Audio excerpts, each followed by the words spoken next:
اس حدیث کے راوی جو ہیں حضرت ابو ایوب انصاری رضی اللہ تعالیٰ،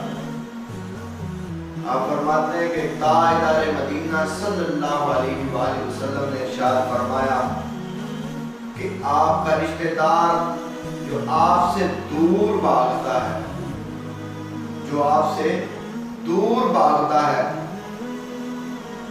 کنارہ کشی کرنے والا، آپ کی مخالفت کرنے والا، تو میرے آقا اجبال نے فرمایا اس پر صدقہ کرو۔ حضرت ابو ایوب انصاری رضی اللہ تعالیٰ عنہ فرماتے ہیں کہ سرکار نے فرمایا کہ سب سے افضل صدقہ جو ہے وہ یہ ہے کہ جو کنارہ کشی کرنے والا تیرا رشتہ دار ہے اس پر صدقہ کرنا سب سے افضل صدقہ ہے۔ ہم کہتے ہیں کہ اس نے مخالفت کی تو ہم نے 2 گنا زیادہ کر دی۔ آقا اجبال فرما رہے ہیں کہ اس کے پیچھے جاؤ تو صدقہ دو،